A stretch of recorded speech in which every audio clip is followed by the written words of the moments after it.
bem-vindos a mais um podcast da Rede Energia, sua escola prática para o mercado. Eu sou a Fabiola Sena, uma das hosts desse podcast e cofundadora da Rede Energia.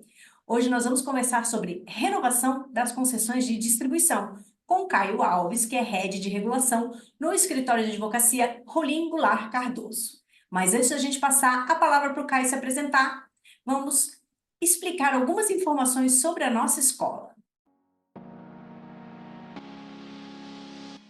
A Rede Energia é a escola de formação contínua para carreiras que precisam compreender tudo sobre negócios, mercado e regulação, os segmentos de geração, comercialização, transmissão, distribuição e transição energética. A Rede possui 3 produtos de capacitação: cursos in company, cursos avulsos com experts no mercado e a assinatura anual, nossa principal capacitação. Te convidamos a seguir a Rede Energia na sua plataforma de podcast favorita e também no Instagram, LinkedIn e Telegram para acompanhar todo o nosso conteúdo gratuito. Tudo isso você encontra no site da Rede, redenergia.net. E depois desse pequeno comercial, Caio, por favor, se apresente e na sequência a gente já começa o nosso bate-papo. Oi, Fabiola. Oi, assinantes da escola, assinantes do podcast. É uma satisfação estar com vocês. Eu estou no setor elétrico há cerca de 14 anos, né? Os últimos 3 anos antes de estar no escritório Rolim. Os últimos 3 anos eu passei no escritório. Antes, os 3 anos anteriores a isso, eu estava na ANEEL.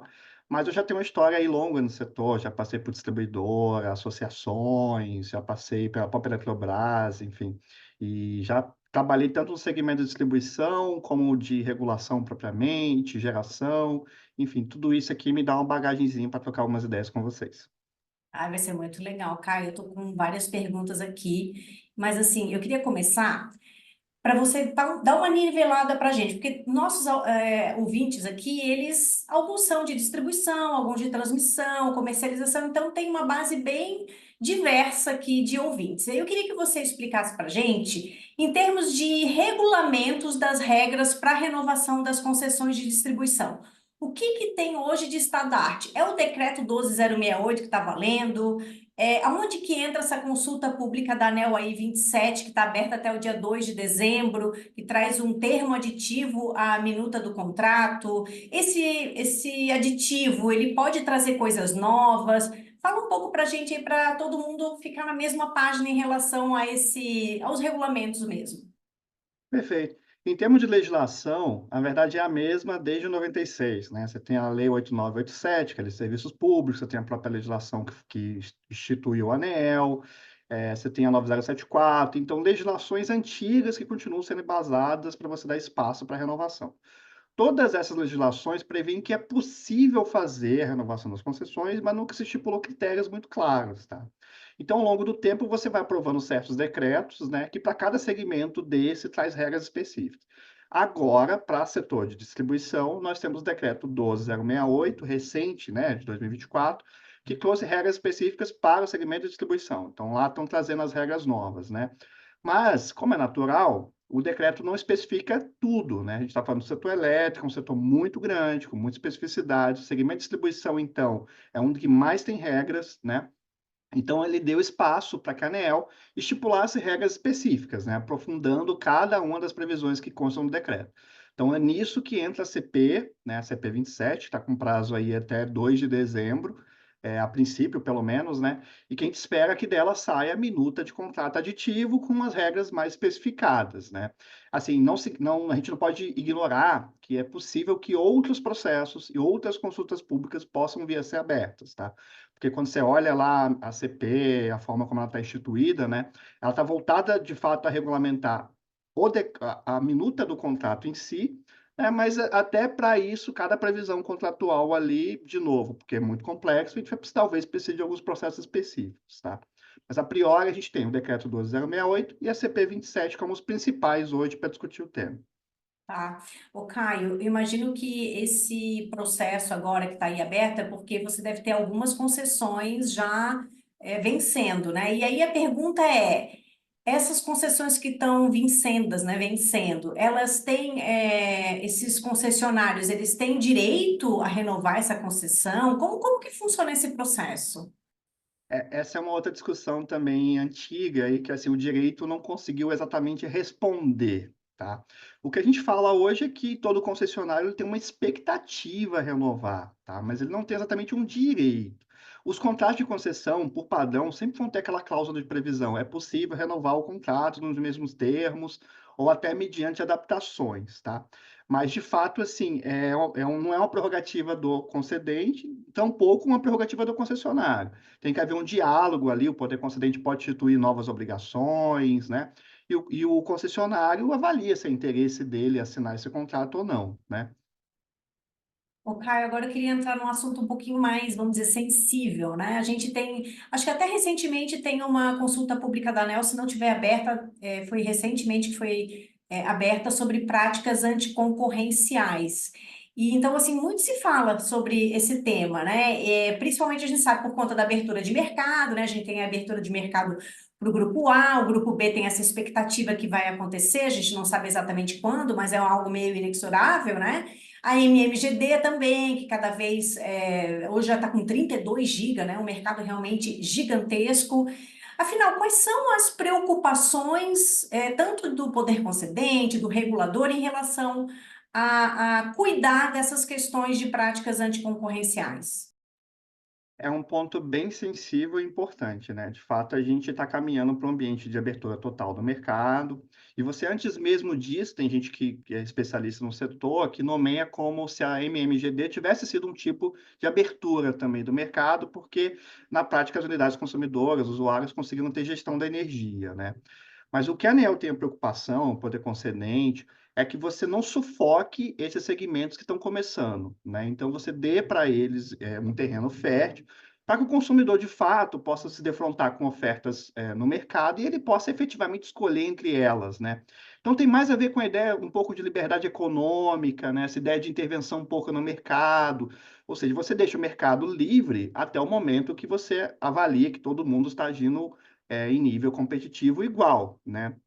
E aí você teve, relacionado à MMGD, você teve discussões recentes, né, de como que você trata empresas que são de microgeração ligadas à distribuidora, né, porque, assim, a priori existem muitas denúncias no mercado, a coisa ainda está sendo avaliada para a própria ANEEL, vai vir uma fiscalização no próximo ano sobre esse tema, o próprio TCU quer acompanhar, mas os agentes que operam com MMGD têm indicado que é uma prática desleal, que as distribuidoras estão privilegiando, por exemplo, projetos de conexão que estão conectados a empresas dela, né? E desprivilegiando outros empreendedores do mercado, né? São indícios, tá? A gente, de fato, tem que apurar, porque assim, o ideal é que o mercado conviva de maneira muito igual, né? E aí você tem até discussões também, por exemplo, relacionadas ainda em MMGD, com filas de atendimento, né? Será que o meu projeto de MMGD vai ser atendido na mesma prioridade que da distribuidora, da empresa ligada à distribuidora? Enfim, tudo isso vai ter que ser apurado, né? Mas o papel da ANEEL é garantir que haja um equilíbrio aí, né? Então, acho que o poder concedente ANEEL quer garantir que você não tenha um sufocamento, tá? E aí, no âmbito mais recente, você deve ter acompanhado também, que teve aquela discussão justamente da abertura do mercado, e que a ANEEL propôs uma tomada de subsídio, né, a 14 desse ano, em que ela discutiu, eu posso deixar, então, que comercializadoras ligadas a grupos de distribuidor operem no Mercado Livre? Porque quando você fala distribuidora, assim, ao menos em termos de risco, né, você tem distribuidoras com dados muito concretos a respeito do consumidor, sabe? O quanto consome, em que horário consome, o perfil completo do consumidor. Então, isso de fato pode ser utilizado de modo a dar muito poderio para a distribuidora, né? E aí você tem que dosar isso bem para que isso no mercado, enfim, de novo, não sufoque o mercado das comercializadoras que estão atuando aí, né? Porque, em tese, o que a ANEEL quer evitar é que haja um preço predatório, ou seja, que essa distribuidora consiga, por ter essas informações, praticar um preço tão predatório no mercado que nenhuma comercializadora consiga, né? Mas, assim, na própria tomada de subsídio, eu acho que teve alguns exageros ali por parte da ANEEL, quando ela, por exemplo, trabalha com a alternativa de vedar a utilização da mesma marca, né, a utilização do mesmo nome da distribuidora. Quando você olha para a legislação do CAD, você vê que se aplica a situações muito graves, assim, tá?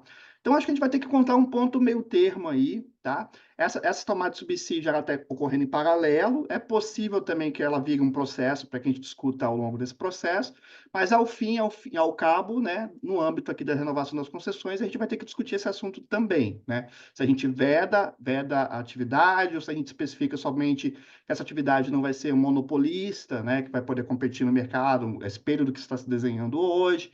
Enfim, alguns desenhos estão sendo endereçados, né? Legal, Caio. Eu queria explorar um pouquinho mais essa questão do acesso aos dados do consumo. O decreto fala alguma coisa sobre o acesso a esses dados, faturamento, medição? E aí, se você já puder contar para a nossa audiência, por que afinal esses dados são tão valiosos e disputados pelo mercado?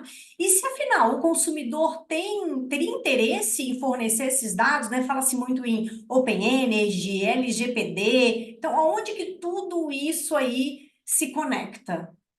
Quando você tem dados, assim, né? Quando você tem informações, você tem dados e você pode utilizar isso como um certo poder, né? Assim, o que o mercado quer é poder competir em condições leais com o distribuidor e ter acesso a esse consumidor. Tem uma parte dos consumidores no mercado cativo, Fabíola, que não só aqui no Brasil, como no mundo inteiro, que tem dificuldade de responder a políticas públicas, tá? Isso varia muito de país para país, mas numa média a OCDE fala que 50% dos consumidores do mercado cativo não respondem a políticas. Então, esse consumidor, não se sabe por quê, ou porque não se fala a mesma linguagem que ele, ou porque ele está, de fato, usa meios de comunicação muito específicos, redes sociais que as distribuidoras não atuam, os agentes de comercialização não atuam, né? Mas o fato é que esse consumidor não está acessível, tá? A partir do momento que você divulga esses dados, que são dados públicos, né? Porque, assim, são mantidos por distribuidora, mas toda atividade de distribuidora é um serviço público, né? Então, são dados públicos, eles podem ser utilizados, tá? E com isso você consegue ter personalização dos produtos e falar com esse consumidor de maneira mais assertiva, né? E ao falar com ele de maneira mais assertiva, você consegue personificar melhor o contrato, né? Você pode trazer definições mais precisas de quais riscos você está adotando, né? E com isso custos mais eficientes, né? Então, eu acredito que o mercado todo quer transparência para poder acessar os dados, né? E com isso ofertar produtos mais adequados para o consumidor, o que eu acho que é bem justo, né? Assim, há uma dificuldade, assim, primeiro porque você tem que instituir que é um responsável por lidar com esses dados, né? E aí você tem, por exemplo, hoje alguns estudos, teve um estudo da GIZ com o Ministério de Minas e Energia que indicou que a CCE seria mais habilitada, né? Por conta da experiência de agregar cargas, agregar informações, enfim. Talvez seja de fato mais apropriada, né? Agora, o que a gente tem que perceber é que, assim, ó, a LGPD, né, ela no Brasil, a gente chama de LGPD, mas proteção de dados existe em todos os países, né? Não veda de fato que você haja essa operação, ou seja, que o consumidor autorize que outros acessem suas informações para lhe ofertar os serviços, né? O que tem que ficar claro para o consumidor é a que ele está aderindo, que ele pode revogar o acesso, né? E quando ele autorizar, que é um dado específico utilizado para uma finalidade bem clara, né? Obter oferta de contratos de energia no Mercado Livre, né? Mas fazendo tudo isso, não há nenhum problema, tá? Então, acho que, assim, a gente tem, de fato, uma oportunidade muito boa no Brasil. Você citou o Open Energy, de fato, é uma iniciativa, assim, que o mercado já está esperando há algum tempo e que pode ser proveitosa para o consumidor, porque vai ter ofertas mais competitivas, e para o mercado, que vai mensurar melhor risco, apresentar melhores contratos, né? Legal. Você falou, a gente falou, né, que de transparência de dados de consumo, medição, faturamento. Agora eu queria falar sobre outra transparência, que são dados um pouco mais técnicos, por assim dizer, né? As saídas, né, DEC, FEC, perdas, o próprio fluxo, né? Não sei se é possível, por exemplo, ter um mapa de fluxo, fala-se muito da inversão de fluxo, enfim, e muitos conflitos das distribuidoras com o pessoal de micro e mini geração. Trazer mais transparência para esses dados, você acha que isso pode ajudar a realmente diminuir esses conflitos? Fabiola, assim, no setor elétrico, a gente tem que todos os dados são abertos, né? O que a gente não consegue, às vezes, é transformar isso em informação, né? Porque a quantidade de dados que existem no setor elétrico são muito grandes. Mas você tem as consultas públicas, a tomada de subsídio, as próprias RPOs, né, que são transmitidas pelo YouTube. Então, o que você tem é que, assim, o setor elétrico é aberto.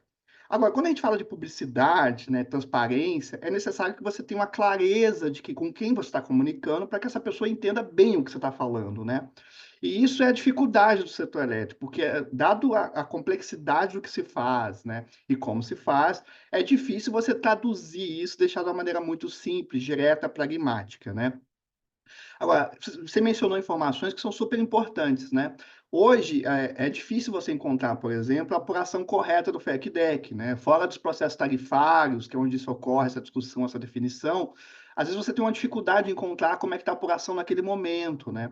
Ou então, você mesmo mencionou a inversão do fluxo de potência, né. Hoje a informação que ela é quase unilateralmente mantida pela distribuidora, né. Agora que você começa a ter que ter uma RT para assinar o projeto, identificar corretamente o estudo, enfim. Eu acho que tudo isso, assim, a partir do momento que você tem mais essa clareza, essas informações são ostensivas, são acessadas, né, você vai ter uma diminuição dos conflitos, tanto principalmente, na verdade, né, com o pessoal de MMGD, tá? O Caio, e a gente que viaja assim de vez em quando para fora e vê os medidores inteligentes lá fora, né, na Europa, nos Estados Unidos. Afinal, aqui no Brasil, quanto que a gente vai ter assim medidor inteligente para todo mundo? A nossa tarifa, a estrutura tarifária atual, ela viabiliza esse investimento por parte da distribuidora? O decreto viabiliza? A minuta do aditivo viabiliza? Enfim, quando que a gente vai conseguir viver isso aqui no Brasil? Existem muitas tecnologias novas que são usadas no interior, né, como micro-redes, redes mais inteligentes, que é o que se fala, próprios smart meters, né, que a gente, às vezes, tem dificuldade mesmo de ver no Brasil, mas, assim, hoje a regulação ela não veda, tá? Só que ela também não traz estímulos econômicos para que o empreendedor faça isso. E aí, basicamente, se você não dá estímulo, o agente econômico que busca, né, lucro, retorno, enfim, do capital investido, naturalmente ele não vai fazer esse investimento, né. E hoje a regulação ela joga todo esse risco pro empreendedor. Então, o concessionário de distribuição ele pode colocar, mas ele sabe que, por exemplo, a gente já sabe que os smart meters, eles têm uma durabilidade menor do que o outro medidor, né. E aí ao fazer esse investimento e ao ter essa durabilidade menor, a troca desse medidor não vai ser totalmente reconhecida na tarifa. Mas, assim, de qualquer forma, o decreto trouxe uma inovação nesse sentido, tá? Tanto promovendo políticas aí de digitalização, como até mesmo modernização das redes. Então, para as novas concessões que forem renovadas, elas vão ter um estímulo claro no contrato em relação a isso, tá? Naturalmente, daqui a um tempo a gente vai ter que rever algumas questões, né? Porque se você coloca smart meters, você tem um custo adicional, mas você também poupa mão de obra, né? Que ia fazer o leiturista, enfim. Então, tudo isso vai ter que ser bem dimensionado, porque no setor elétrico a gente sempre busca o equilíbrio, né? Você dá um pouquinho, mas o pouco da lucratividade você retorna para o prol do consumidor, né? Agora, assim, a gente teve no Brasil algumas iniciativas de medidores, diria assim, não típicos desse, né? Que ficam mais voltados para a rua, à altura dos olhos. Mas você tem, por exemplo, no Rio e no Amazonas, aqueles medidores que ficam acima da média tensão, né? Só que medidores blindados. Tanto no Amazonas como no Rio de Janeiro, isso gerou uma certa comoção social, né. No Amazonas, você teve proposta legislativa aprovada, vedando isso. Até hoje, eu consultei hoje como é que estavam as informações, né, e você tem ação da Defensoria Pública, que conseguiu liminar novamente na justiça para vedar a instalação. Então, assim, acho que a gente tem alguns desafios grandes aí pela frente, é possível ter, né, mas talvez não seja uma solução que a gente vai poder aplicar para todas as concessões, né. Concessões, por exemplo, como a Enel São Paulo, faz sentido, né, você tem muitos consumidores por quilômetro. Talvez essas concessões mais complexas, com poucos consumidores por quilômetro de rede, como o caso do Amazonas, seja mais difícil, a gente vai demorar mais ainda para ver, né, não faz sentido muito para essas localidades. São os diversos Brasis dentro do Brasil, né? A gente tem aí vários clusters, mesmo dentro de uma mesma distribuidora, vários clusters, né? Então, realmente, isso é um grande desafio aqui no Brasil. A gente nunca pode falar de uma solução do tipo one size fits all, né? Cada caso é um caso e a gente realmente precisa olhar esse detalhamento. Você falou sobre a questão do fator X, né? De dividir, compartilhar, enfim, coisas com o consumidor. E aí eu lembrei também da questão dos posts, do compartilhamento com o pessoal de telefonia. Como que tá isso aí hoje em dia? Decreto fala algo disso?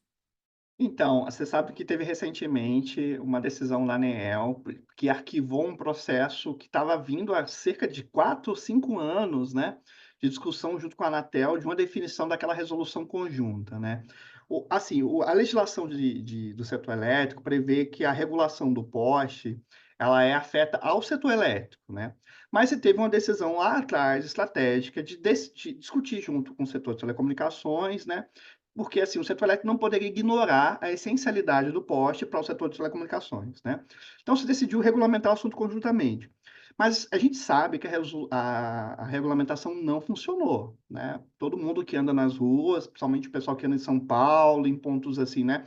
Sabe que a quantidade de fios que está na cidade é, de fato, uma poluição ambiental visual, né? Assim, e aí se tentou, ao longo dessas discussões, fazer uma solução, tá? Mas houve um equívoco, eu diria, por parte da ANEEL, que interpretou que o decreto 12068 ele vedaria as soluções que estavam se encaminhando, né? Primeiro que assim, o decreto trouxe a obrigação de cessão do espaço, né? Então a distribuidora ela não poderia mais gerir aquele espaço, ela ia ter que ceder para uma pessoa específica. Essa cessão não estava claro como ocorreria, poderia ser um leilão, poderia ser uma PJ, por exemplo, ligada à distribuidora, a priori o decreto não veda isso, mas ela teria que ceder para essa pessoa jurídica nova que estaria sujeita aos dois setores, né, telecomunicação e setor elétrico. E essa pessoa teria a prerrogativa, né, de gerir esse contrato. Agora, quando você estava discutindo as consultas públicas, né, lá da ANEEL com a Anatel e nos próprios notas técnicas, essa figura já existia, né? Se falava do posteiro, sharing, mas você tinha ali uma perspectiva de que ia ter que ter um terceiro para atuar nisso, né? Então não pode nem se dizer que o decreto trouxe exatamente alguma coisa nova, uma surpresa para os setores, né? É, e hoje essa situação não está exatamente resolvida, porque você criou um impasse primeiro entre as agências, né? Então, no âmbito do setor de telecomunicações, a Anatel aprovou a norma, tá lá, né? A norma conjunta, a sua versão da norma conjunta. E a ANEEL não aprovou. A ANEEL até sinalizou que pode retomar o processo rapidamente, né? E o mercado está esperando que seja feito isso, né? E ali, assim, o que é de maior crítico ali no processo é que você tem a discussão do custo de regularização do passivo, né? Então, quem vai pagar por regularizar os postes, né? E você tem também a própria modicidade dos setores, né? O setor de telecomunicações, por exemplo, ele avalia que se você jogar esse custo todinho de regularização para o setor de telecomunicações, o setor de telecomunicações não vai ser mais módico. Então, as pessoas não vão conseguir mais acessar o serviço como a gente tem hoje, facilmente, capilarizado. Em quase todas as casas a gente consegue ter internet, né? Mas é possível que esse tema seja retomado rapidamente aí nos próximos meses, eu diria.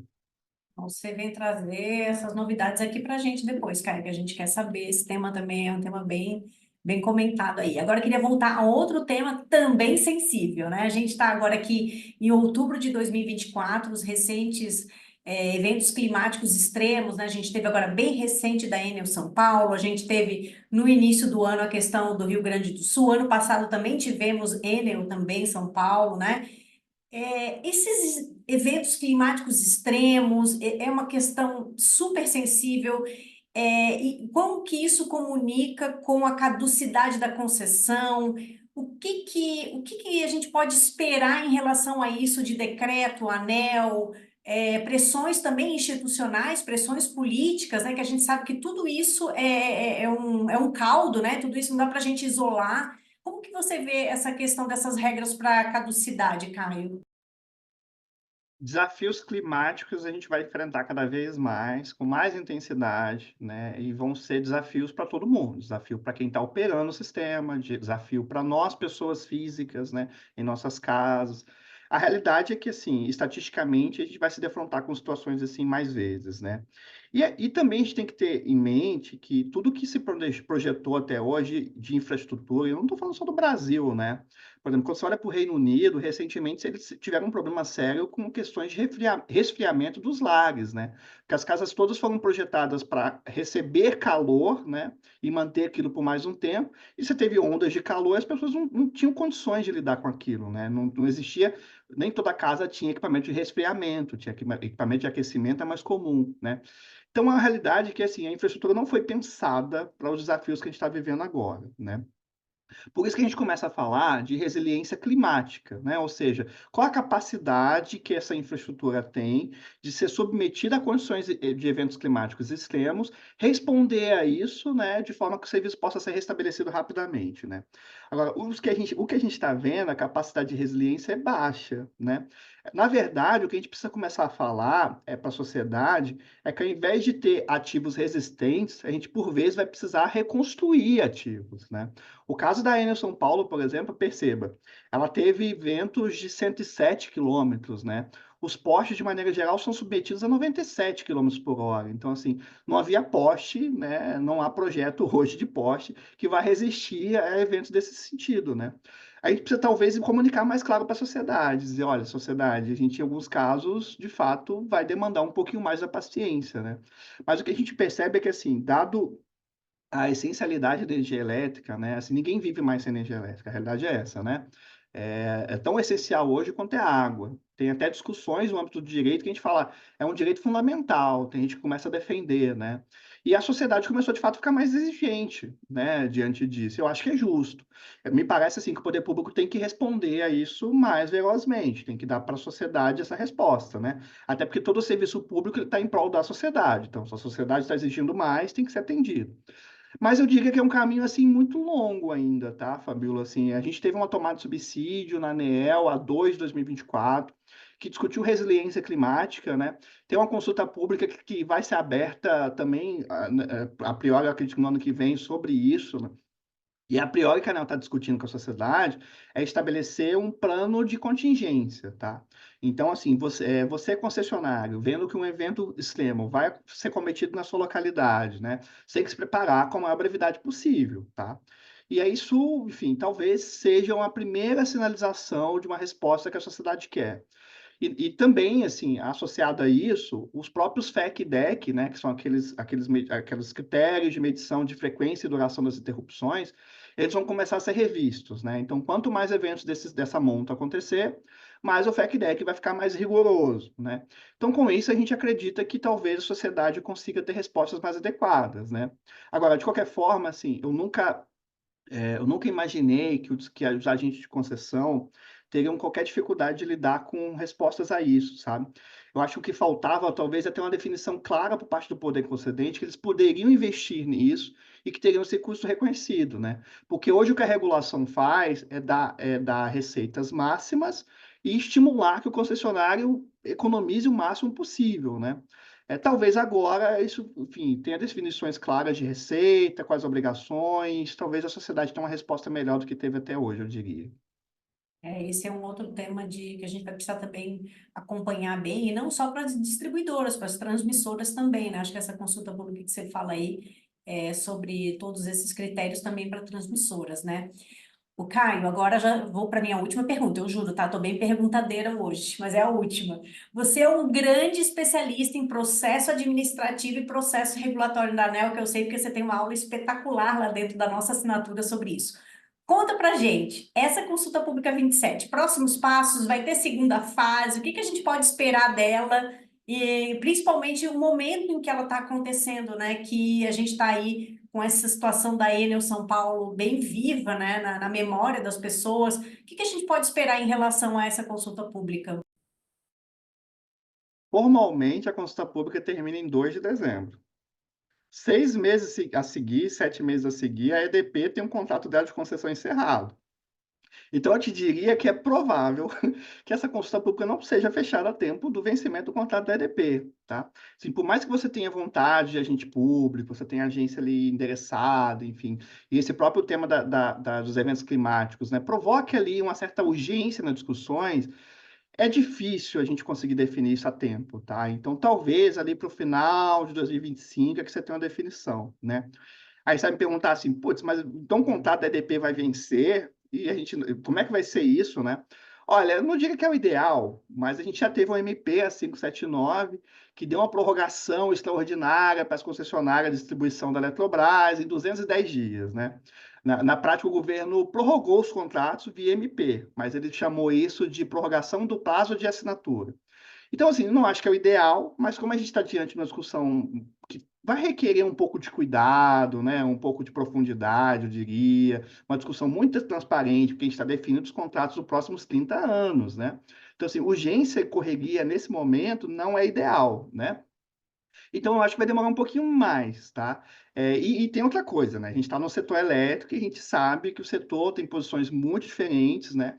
O último ano a gente viu uma agência com diretores com bastante posição bem firmes, né? Bem caracterizadas. Então, tudo isso talvez, assim, acresça um prazo adicional, tá?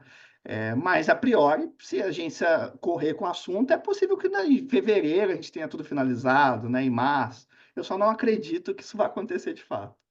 Então, quem viver verá. Pode ser que a gente tenha uma MP aí no meio do caminho prorrogando. Ó, isso é o principal insight aqui desse Redcast. Depois a gente vê se realmente isso aconteceu, Caio. Nossa, muito bom, o bate-papo foi ótimo. Queria te agradecer demais. Chegamos ao fim, depois de tantas perguntas, te metralhei aqui com pergunta, mas acho que o tema é super importante. A gente realmente tem que aproveitar, né? Você é um grande especialista no tema. Eu queria te deixar aqui um espaço para você deixar um recadinho final, até para quem quiser conhecer mais Rolim, se vocês estão atuando nessa questão da renovação, estão preparando alguma coisa em relação a essa consulta pública, deixa aqui o seu aviso aqui paroquial. Perfeito. A gente teve alguns minutos para falar de um decreto super imenso, de uma consulta pública de 103 páginas, né? De um assunto que, como eu falei, os processos virão. Então, muita dúvida vai surgir naturalmente, né? Eu espero que aqui o pessoal tenha sido minimamente cativado para esse assunto, para a gente continuar esse diálogo. E aí, quem quiser pode me acompanhar pelas redes sociais. Lá eu publico aqui pelo escritório, a gente tem uma equipe super interessada no setor elétrico. Então, a gente estuda muitos assuntos, às vezes, que a gente nem está propriamente trabalhando para o mercado, né? Mas assuntos que têm interesses nossos, enfim, coisas que a gente quer aprofundar. E aí, quem quiser pode me acompanhar lá pelo LinkedIn, Caio Alves ADV. E lá eu vou publicar boletins, informações sobre o tema, enfim, e a própria escola também, né? De vez em quando a gente publica materiais, a gente publica aula. Certamente a gente vai continuar esse diálogo, não vai terminar hoje. Legal, Caio. Até fica a dica para o pessoal. Eu assino um boletim que eu recebo sempre do Rolim. Eu não sei se é semanal, mensal, eu recebo também com um monte de coisa. Sempre tem novidade lá, então acho que se entrar no site Rolim, eu acho que também consegue se cadastrar para receber essa newsletter, né, Caio? Acho É que é ali. verdade. Pode É fazer ali. isso ou acompanhar pelo LinkedIn do Rolim também, que a gente publica. Muito bom.